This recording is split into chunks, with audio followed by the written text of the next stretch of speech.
हाय एफएफ्लर्स, welcome back to my channel. Video को start करने से पहले अगर अभी तक आप में से किसी ने मेरे चैनल को सब्सक्राइब नहीं किया है तो प्लीज़ चैनल को सब्सक्राइब, वीडियो को लाइक और नीचे कमेंट करते हुए ज़रूर बताइएगा कि आज का पार्ट आप लोगों को कैसा लगा। तो चलिए यू आर नॉट मिस्टर्स के नेक्स्ट पार्ट को स्टार्ट करते हैं। लास्ट पार्ट में हमने देखा था कि विंग अपने पूरी जोर शोर से लगा हुआ था वांग जी को मनाने में। दूसरी तरफ वांग जी था जो कि विंग की इन हरकतों से कहीं ना कहीं वो अच्छा भी फील कर रहा था और साथ ही साथ इरिटेट भी हो रहा था। विंग के धमाके के बाद उसका किचन इस हालत में तो नहीं रह चुका था कि वो कुछ भी बना सके, इसलिए उसने किसी सैनिक से कह के महल के ही किचन से अपने लिए कुछ मंगवा लिया था। वैसे तो उसकी आदत कभी नहीं थी कि वो महल के किचन से कुछ भी बनवाए या फिर किसी और से कह के कुछ भी बनवाए। जब से वो विलन हाउस में आया था तब से ही उसने खुद से ही अपने लिए खाना बनाया था। इवन पहले भी वो विंग के लिए भी खुद से ही खाना बनाया करता था। जब विंग उसकी लाइफ से जा चुका था उसके बाद से उसने अकेले ही खुद के लिए खाना बनाया।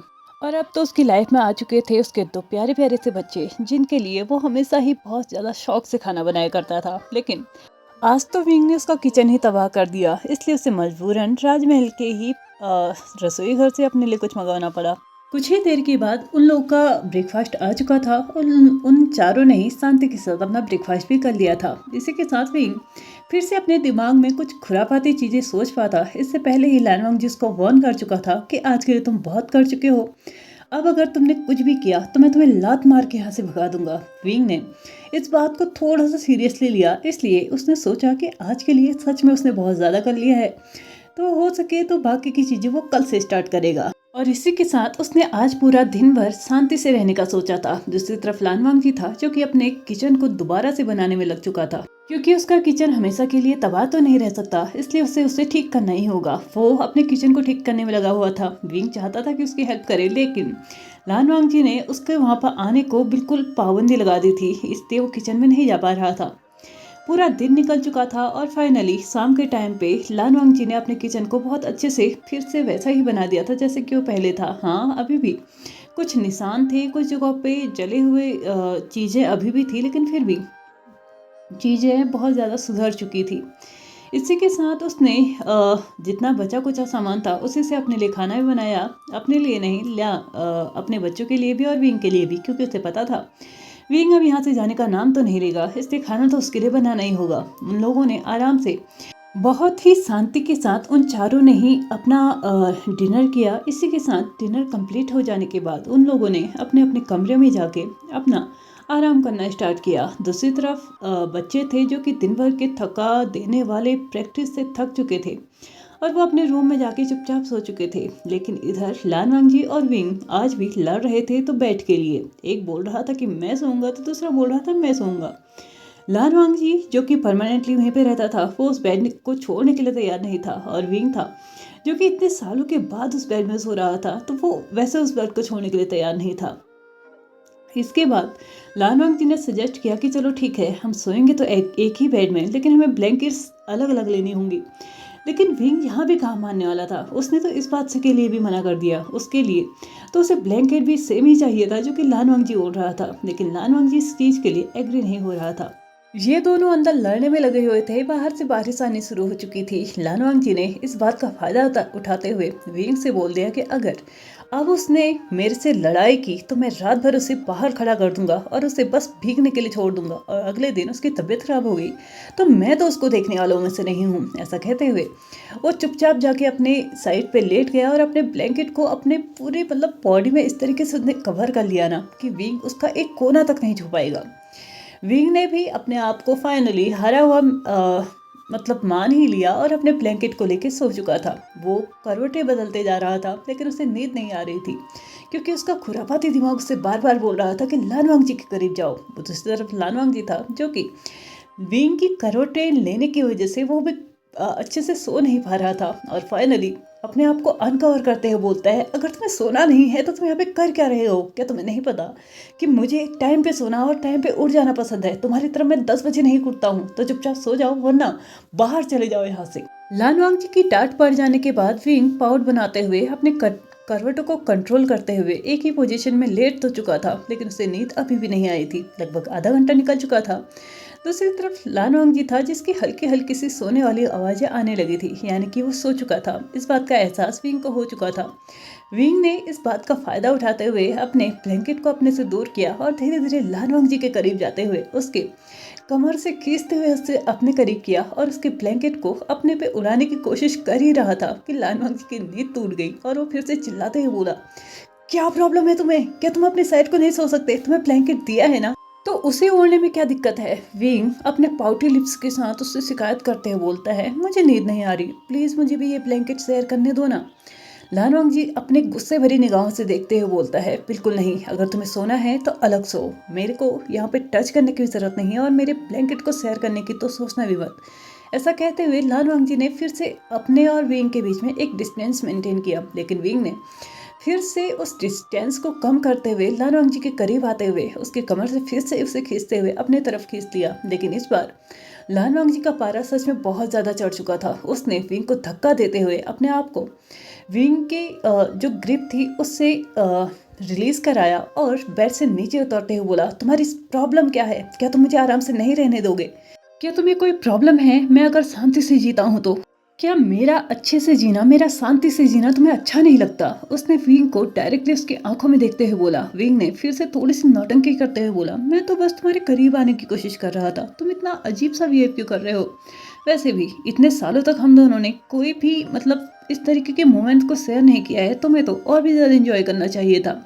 विन ने ड्रामेटिकली ये सब कुछ बोला था और फिर से अपने पाउडर लिप्स को दिखाते हुए क्यूट सा सैड सा पाउडर उसने फिर से बना लिया था। और इस बात से लानवांग जी सच में इरिटेट हो चुका था और उसने विंग को जवाब देते हुए बोला, क्या मतलब है तुम्हारा कि मुझे एंजॉय करना चाहिए? क्या तुम्हें लगता है कि मुझे एंजॉय करना चाहिए? तुम्हारी मर्जी हर जगह पे क्यों चलती है विंग? तुम्हारी मर्जी है तो तुम मेरे करीब आ सकते हो, तुम्हारी मर्जी है तो तुम मुझे अपने से दूर फेंक सकते हो, तुम्हारी मर्जी है तो मुझे वाइफ बना लिया, तुम्हारी मर्जी है तो मुझे मिस्ट्रेस बना लिया। हर एक चीज में तुम्हारी मर्जी, तो मेरी मर्जी कहाँ चल रही है? एटलीस्ट मेरी पर्सनल लाइफ में तो मेरी मर्जी चलने दो विंग। 9 सालों के बाद तुम मेरे पास आए हो, इतनी गलतियां करने के बाद, इतना सब हो जाने के बावजूद तुम उम्मीद कर रहे हो कि तुम एक बार आके कोशिश करोगे और मैं मान जाऊंगा? बिल्कुल नहीं, ऐसा कभी नहीं हो सकता विंग। अगर हमारे बीच में कुछ ठीक हो भी गया ना, तो भी शायद मुझे नहीं लगता है कि हम दोनों का रिश्ता बिल्कुल वैसे ही हो सकता है जैसे कि पहले था। तुमने उस रिश्ते को खुद तोड़ा है और मेरी मर्जी के खिलाफ अब तुम उसे नहीं जोड़ सकते। एटलीस्ट इतना तो मुझे हक है ना।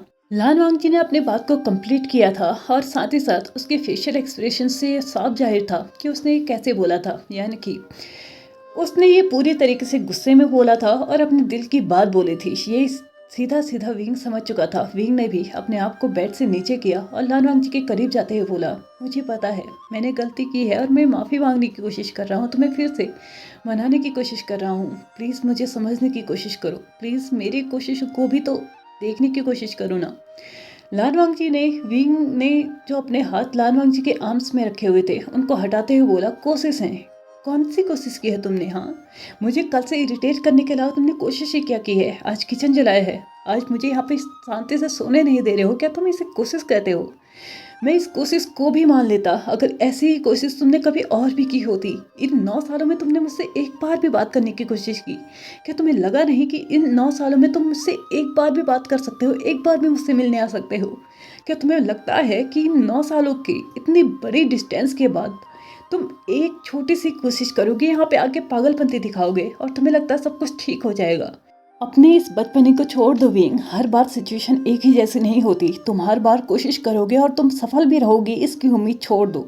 और रही बात मेरी, मैं तुम्हें कभी माफ़ नहीं कर सकता, कभी भी नहीं। अगर मैंने तुम्हें माफ़ किया भी ना तो भी मैं तुम्हें अपनी लाइफ में वैसे तो एक्सेप्ट नहीं कर सकता जैसे कि तुम थे। लानवांग जी की बातें जैसे जैसे आगे बढ़ती जा रही थी, विंग की आवाज़ में एक भारीपन सा आने लगा था, या फिर ये कहो कि वो अंदर ही अंदर रोना स्टार्ट कर चुका था। उसने फिर से लानवांग जी की तरफ कदम बढ़ाते हुए उसके आर्म्स को थामा और उसके बाद फिर से अपनी बातों को कंटिन्यू करते हुए बोला, मुझे पता है मेरी गलतियाँ बहुत बड़ी हैं और उन गलतियों को मैं इतनी आसानी से माफ़ी भी नहीं मांगना चाहता। मैं चाहता हूँ कि मैं उसका पछतावा करूँ। प्लीज़ मुझे मौका तो दो कि मैं पछता सकूँ। मैं मानता हूँ 9 साल जो हमारी लाइफ के गुजर चुके हैं वो बहुत ज़्यादा स्पेशल थे और उनको मैं कहीं से कहीं तक वापस नहीं लेके आ सकता, लेकिन मैं उन 9 सालों की भरपाई करना चाहता हूँ। मैं चाहता हूँ कि हम दिन रात एक साथ रहें और उन 9 सालों में जो कुछ हम नहीं कर पाए वो हम अब करें, हम उस चीज़ों को एंजॉय करें। लानवांग जी विंग की बात को यहीं पे काटते हुए अपने आप को विंग से दूर करते हुए बोलता है, क्या कहा तुमने? तुम उन 9 सालों की भरपाई करोगे? कैसे करोगे? चलो ठीक है, मैं तुम्हें मौका देता हूँ। मैं तुम्हें मौका दे रहा हूँ कि मुझे 9 साल पहले लेके जाओ और उसके बाद वही सिचुएशन, उसी सिचुएशन में जाओ जिस सिचुएशन में हम उस समय थे। उसी दरबार में जाओ, उस दरबार में जहाँ पे तुमने मुझे मिस्ट्रेस के नाम से पुकारा था। उस दरबार में फिर से मुझे वही अधिकार दो जिस अधिकार के साथ मैं राजमहल में आया था। क्या तुम कर सकते हो? नहीं। तुम्हारे लिए कहना आसान है कि तुम वो हर एक चीज़ करोगे जो तुम 9 साल में नहीं कर पाए, लेकिन ये मेरे लिए मानना बहुत ज़्यादा मुश्किल है कि तुम वो कर पाओगे, क्योंकि जो 9 साल गुजर चुके हैं उनको तुम तो क्या, दुनिया में कोई भी वापस नहीं ला सकता। उन 9 सालों में हमारे बच्चे 8 साल के हो चुके हैं विंग। तुम्हें पता है मेरे बच्चों ने मुझे कितने बार क्वेश्चन पूछा है कि हर कोई राज दरबार में उपस्थित रहता है लेकिन आप नहीं रहते। क्या तुम्हें पता है कि उस वक्त उस क्वेश्चन का आंसर देना कितना मुश्किल होता है? विंग ने यहीं पे लानवांग जी को काटते हुए बोला, हाँ मैं जानता हूँ वो मुश्किल होता होगा, लेकिन मैं नहीं चाहता कि ये और भी ज़्यादा मुश्किल हो। एटलीस्ट हमारे बच्चों के लिए तो हम दोबारा से कोशिश कर सकते हैं ना। प्लीज़ प्लीज़ मेरी बात मानो। मैं ये नहीं कह रहा हूँ कि तुम भी अपने एंड से एफर्ट्स डालो, मैं तुम्हारे एफर्ट्स बिल्कुल भी नहीं चाहता। एटलीस्ट मैं कोशिश कर रहा हूँ तो उन्हें समझने की कोशिश करो। मैं जानता हूँ कि तुम्हें शिकायत है मुझसे, तुम मुझसे बहुत ज़्यादा नाराज़ हो, लेकिन मेरे पास भी अपने रीज़न थे, मेरे पास भी अपने कारण थे। मैं आज नहीं तो कल वो तुम्हें ज़रूर बताऊंगा, लेकिन प्लीज़ इस वक्त ऐसा मत करो। मुझे तुम्हारी ज़रूरत है और मेरा साथ दो। दानवंग जी यहीं पे विंग को काटते हुए बोलता है, 1 मिनट, क्या कहा तुमने? तुम्हारे बच्चे? हमारे बच्चे? कौन से बच्चे? चलो ठीक है, मैं इसी मुद्दे पे आता हूँ, मैं बच्चों के ही मुद्दे पे आता हूँ। तुम बात कर रहे हो हमारे बच्चों की। अच्छा मुझे ये बताओ, जिस वक्त तुम्हें पता चला कि मैं तुम्हारे बच्चों को जन्म देने वाला हूँ तो तुमने क्या किया? विंग इस वक्त एकदम चुप रह चुका था। लानवांग जी ने अपनी बात को कंटिन्यू करते हुए बोला, तुमने क्या किया ये मैं अच्छे से जानता हूँ। तुमने उस वक्त मेरे पास ना आके मिस्टर सियाओ के पास जाना सही समझा। तुमने उसका ध्यान रखा, जबकि मुझे मिलने तुम पूरा 2 दिन के बाद आए थे। क्या तुम्हें सच में लगता है कि उसके बावजूद भी मुझे ये लगना चाहिए कि तुम हमारे बच्चों के लिए हमारे रिश्ते को सुधारना चाहते हो? चलो ठीक है, मिस्टर स्लान को मुझसे ज़्यादा तुम्हारी ज़रूरत थी, तुमने उनका साथ दिया, लेकिन उसके बाद का क्या? उन 9 महीनों में तुम कितनी बार यहाँ पे आए? क्या तुम एक बार भी मुझसे मिले? क्या एक बार भी तुमने मुझसे बात की? नहीं। मैं ये नहीं कह रहा हूँ कि तुमने कोई भी सुविधाएं मुझे नहीं दी, किसी भी तरीके की यहाँ पे किसी भी तरीके की मुझे प्रॉब्लम हुई, लेकिन जिस वक्त मुझे तुम्हारी ज़रूरत थी क्या तुम थे यहाँ पे? क्या उन 9 महीनों में मैंने तुम्हारी कमी कहीं भी महसूस नहीं की होगी विंग? क्या तुम्हें लगता है कि मेरे लिए ये चीज़ें आसान थी? तुम समझ भी सकते हो कि कितनी चीज़ें होती हैं उन 9 महीनों में, कितनी चीज़ें होती हैं जो हम करना चाहते हैं, हम बोलना चाहते हैं, हम बताना चाहते हैं किसी को, लेकिन तुम्हारे आसपास कोई नहीं होता। उस वक्त का क्या? क्या तुम उस वक्त को वापस ला सकते हो? क्या उस वक्त को तुम मेरी लाइफ में वापस लेके आ सकते हो और हर एक पल मेरे साथ स्पेंड कर सकते हो? नहीं। लानवांग जी ने अपने कदमों को धीरे धीरे उस खिड़की की तरफ बढ़ाया जिस खिड़की में कभी वो और विंग एक साथ खड़े होकर चांद को देखा करते थे, सितारों को देखा करते थे। और विंग का इस लान हाउस को छोड़ जाने के बाद लानवांग जी ने हमेशा अकेले ही इस नज़ारे को देखा था। वहाँ पे पहुँच जाने के बाद लानवांग जी ने फिर से एक नज़र आसमान की तरफ घुमाई और उसके बाद विंग से पूछा, तुम्हें याद होगा ना कि यहाँ पे खड़े होके हम हर रात आसमान को देखते थे, आसमान के चाँद सितारों को देखते थे। लेकिन तुम्हें पता है तुम्हारे चले जाने के बाद मैंने एक दिन भी ऐसा नहीं था जब मैंने उस चीज़ को यहाँ पे कंप्लीट ना किया हो, लेकिन हर वक्त मैंने तुम्हें याद किया। क्या उस वक्त तुम मेरे पास थे? इस कमरे को गौर से देखो विंग, इस कमरे के हर एक कोने में तुम्हें लानवांग जी दिखेगा, हर कोने में लानवांग जी का टूटा हुआ एक हिस्सा मिलेगा, क्योंकि इस कमरे के हर एक कोने में, हर एक हिस्से में मैंने तुम्हें याद किया था और उस जगह पे मैंने अपना एक हिस्सा छोड़ा है विंग। क्या तुम देख सकते हो ये? क्या तुम देख सकते हो उस बेड को जिसमें हम दोनों एक साथ सोते थे, हम दोनों अपने दुख सुख, अपनी तकलीफ़ों को वहाँ पे अकेले एक साथ झेलते थे, लेकिन तुमने वहाँ पे मुझे अकेला छोड़ दिया। जिस बेड के लिए तुम आज लड़ रहे हो, काश तुमने कुछ साल पहले आके उस चीज़ के लिए लड़ाई की होती तो मुझे लगता है कि हाँ तुम आज भी मेरे हो, लेकिन अब मुझे ऐसा नहीं लगता। तुम्हें पता भी है उन 9 महीनों में मेरे साथ क्या हुआ। मैं कितने बार अपने मूड स्विंग्स से गुजरा, कितनी चीज़ें थी जो मैं करना चाहता था, कितनी इच्छाएं थी जो मैं तुम्हें बताना चाहता था, लेकिन तुम मेरे पास थे ही नहीं भी। मैं कभी कह ही नहीं पाया कि मैं क्या चाहता था। उन 9 महीनों में कितनी ज़रूरतें थी जो सिर्फ तुम पूरी कर सकते थे, लेकिन तुम यहाँ पे नहीं थे क्योंकि तुम मिस्टर सियाओ का ध्यान रख रहे थे। मिस्ट्रेस के तौर पे ही सही, लेकिन फिर भी मैं तुम्हारे बच्चों को जन्म देने वाला था ना। एटलीस्ट एक बार ही सही, महीने में एक बार ही सही तुम मुझसे पूछ तो सकते थे ना कि क्या मुझे किसी चीज़ की ज़रूरत है, क्या कुछ ऐसा है जो तुम कर सकते हो। तुम मेरे पास कभी नहीं आए और आज तुम मुझसे यहाँ पे वास्ता दे रहे हो इस बात का कि हमें हमारे बच्चों के लिए एक होना चाहिए। उन बच्चों के लिए क्या किया है तुमने? बस समाज में उनको अपना नाम दिया है, वी सुजोई, वी हुआन, बस। ये बात सुनने में थोड़ा सा अजीब हो जाएगा, या फिर तुम कह सकते हो कि मैं थोड़ा सा बेशर्म भी हो रहा हूँ, लेकिन फिर भी मैं कहूँगा ज़रूर कि उन 9 महीनों में मुझे क्रेविंग भी होती थी तुम्हारे लिए, लेकिन तब भी तुम मेरे पास नहीं थी। मेरे आंखों से आंसू बहते थे उस क्रेविंग को शांत करने के लिए। एक टाइम ऐसा भी था कि मैं अपने बेबी वॉर्म की वजह से अपने पैरों को नहीं देख सकता था। उस वक्त भी मैं तुम्हें याद करता था, लेकिन तुम नहीं थे यहाँ पे। चलो ठीक है, मैं इन सब चीज़ों को भी भूल जाता हूँ। मैं जाता हूँ उस बात पे जब मैंने बच्चों को जन्म दिया था। इसी जगह पे था मैं भी, इसी जगह पे जहाँ पे इस वक्त तुम खड़े हो मैं वहीं पे खड़ा था, और जहाँ पे तुम्हारा सामान पड़ा है वहाँ पे तुम थे। तुमने अपने बच्चों को देखा, उन्हें गोद में लिया, उन्हें प्यार किया। और मेरे बारे में क्या तुमने मेरे बारे में एक बार भी सोचा? क्या तुमने सोचा कि एक बार जाके मुझसे भी मिल लो?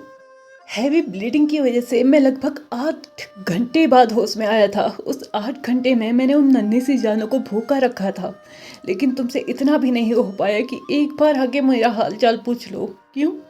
क्योंकि तुम्हें कोई ज़रूरत नहीं थी मेरी। आज अगर मेरे अंकल पूरी तरीके से इनोसेंट साबित हो गए तो तुम यहाँ पे आ गए अपना पति होने का अधिकार जताने, अपना मेरे पार्टनर होने के अधिकार जताने के लिए। तब कहाँ गया था ये पार्टनर मेरा जब मैं इतनी सारी चीज़ें अकेले झेल रहा था, अकेले हर एक चीज़ से लड़ रहा था? क्या तुम्हें नहीं लगा कि मेरी दुख तकलीफ भी तुम्हें भी आधी आधी शेयर करनी चाहिए? लेकिन नहीं, क्योंकि तुमने सिर्फ पार्टनर होने का अधिकार जताया तो समाज के सामने आगे पीछे तुम्हारा उसका कोई वास्ता नहीं था। और जैसे ही तुम्हें मौका मिला तुमने वो अधिकार भी अपने आप से दूर कर लिया ताकि तुम अपनी जिम्मेदारियों से भाग सको।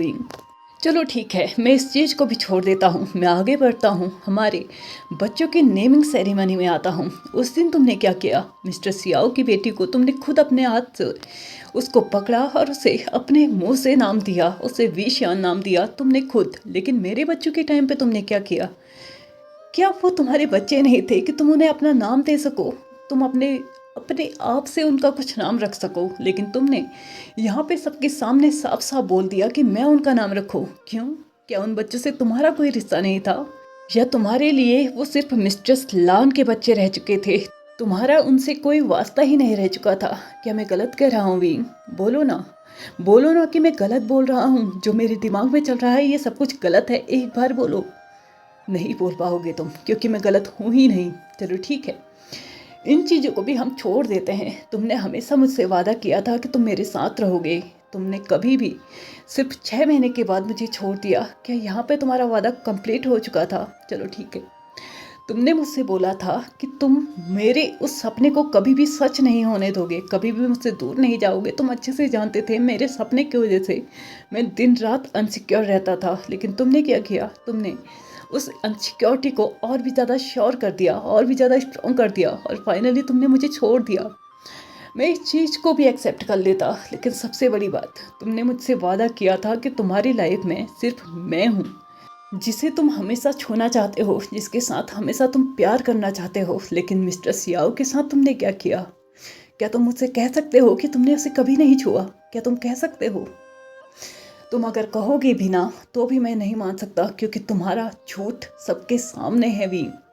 विशान 8 साल की हो चुकी है, और तुम्हें पता होगा कि वो किसकी देन है। वो सिर्फ और सिर्फ तुम्हारी देन है। सबसे बड़ी तकलीफ वाली बात मेरे लिए यही थी कि तुमने इस मैटर में भी मुझसे झूठ बोला। तुम कितने झूठ बोलोगे मुझसे? और तुमने मुझे धोखा दिया है विंग। तुमने मुझसे झूठ ही नहीं बोले, तुम्हारे वादे ही नहीं तोड़े, तुमने मुझे धोखा भी दिया है। तुमने मेरे दिल को बहुत बुरी तरीके से तोड़ा है विंग, और उसके लिए मैं तुम्हें कभी माफ़ नहीं कर सकता, कभी भी नहीं। अगर मैं एक आध चीज़ भूल भी जाऊँ, उन चीज़ों के लिए मैं तुम्हें माफ़ भी कर दूँ, तो भी बहुत सारी चीज़ें हैं जो मेरे मेरे दिमाग में घूमते रहती हैं, जो मुझे तुम्हारे पास आने से रोकती हैं, तुम्हारे साथ आने से रोकती हैं, और उन चीज़ों को मैं कभी नहीं छोड़ सकता, कभी भी नहीं। इसलिए अच्छा यही होगा कि हम जिस रास्ते पे चल रहे हैं हम उन्हीं रास्ते पे चलें। हमारे रास्ते अलग हो चुके हैं तो हम अलग ही रहें, तो यही अच्छी बात है। लानवांग जी जैसे जैसे अपनी बातों को कंटिन्यू किए जा रहा था, दूसरी तरफ विंग था जिसके आंखों में से आंसू बह रहे थे और उसकी सांसें भारी होते जा रही थी। लानवांग जी ने यहीं पे अपने शब्दों को नहीं रोका था, उसने आगे कंटिन्यू करते हुए बोला, तुम्हें तो मेरी ज़रूरत भी कहाँ होगी, तुम्हारे पास मिस्टर याओ है ना। तुम यहाँ पे क्या कर रहे हो, क्यों यहाँ पे आए हो, तुम क्यों अपनी रातों को बर्बाद कर रहे हो। तुम जा सकते हो उसके पास और अपनी रातों को जैसे चाहे वैसे एंजॉय कर सकते हो, क्योंकि तुम्हें अब मैं कभी नहीं मिलने वाला। लानवांग जी आगे कुछ कह पाता इससे पहले ही विंग अपने नीज पर आ चुका था और उसने सिर्फ एक ही सेंटेंस बोला, मैं नहीं जानता तुम्हें कैसे यकीन दिलाना है, लेकिन मैं बस इतना कहना चाहता हूँ कि विशान मेरी बेटी नहीं है। प्लीज़ मेरा यकीन करो, प्लीज़ मेरा यकीन करो, प्लीज़ मेरा यकीन करो। विंग ये कहते कहते शांत हो गया था। लानवांग जी ने जैसे ही मुड़ के विंग की तरफ देखा तो विंग पूरी तरीके से ज़मीन पे लेट चुका था। ये देखने के बाद लानवांग जी बहुत ज़्यादा घबरा चुका था। पहली बात तो उसे यही समझ में नहीं आ रहा था कि ये उसके सामने अभी अभी क्या हुआ। विंग ने यह क्या बोला, विशान उसकी बेटी नहीं है। अगर उसकी बेटी नहीं है तो किसकी बेटी है। लेकिन इधर मामला कुछ और ही था। विंग बहुत बुरी तरीके से बेहोश पड़ चुका था। उसे लानवांग जी होश में लाने की कोशिश कर रहा था, उसके चीक्स पे हल्के हल्के से स्लैप कर रहा था, उसके हिलाने की कोशिश कर रहा था, लेकिन विंग पूरी तरीके से अनकॉन्शियस हो चुका था। लानवांग जी जैसे जैसे विंग को हिला रहा था, जैसे जैसे उसको उठाने की कोशिश कर रहा था, वैसे वैसे उसके दिमाग में सिर्फ एक ही सेंटेंस गूंज रहा था, विशान मेरी बेटी नहीं है। इसी के साथ लानवांग जी ने अपनी पूरी कोशिश करते हुए विंग को बेड में रख दिया और साथ ही साथ जल्दी से जल्दी सैनिकों को आदेश दिया कि जल्दी से जल्दी वी हीलर्स को यहाँ पे बुलाया जाए, क्योंकि उसने तो कोशिश कर ली थी विंग को होश में लाने की, लेकिन विंग होश में नहीं आ रहा था। इसका मतलब कुछ सीरियस बात है। वी हीलर्स की अगर बात आई है तो ऑफकोर्स सी बात है वेनकिंग को भी यहाँ पे खबर हो ही जाएगी। इसीलिए लगभग 15 मिनट के बाद ही वी हीलर्स के साथ साथ वेनकिंग भी वहाँ पे आ चुकी थी।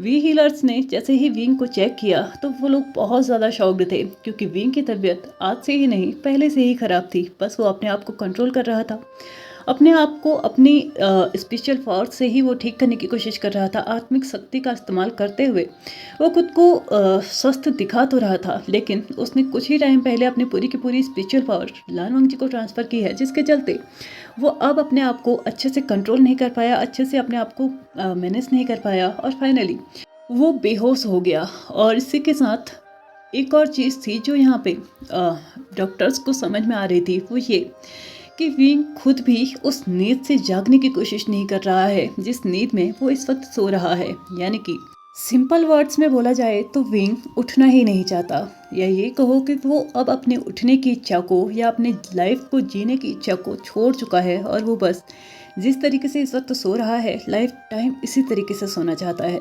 ये सारी चीज़ें डॉक्टर्स ने उसके नर्व्स को चेक करते हुए वहाँ पे बताया था कि विंग अपने एंड से कोई भी एफर्ट्स नहीं डाल रहा है कि वो अपनी आंखों को खोले या फिर अपने आप को अंदर से स्ट्रांग बनाए ताकि वो अपने आप को होश में ला सके। लेकिन विंग ऐसी कोई भी हरकत नहीं कर रहा था और ना ही कोई एफर्ट्स डाल रहा था।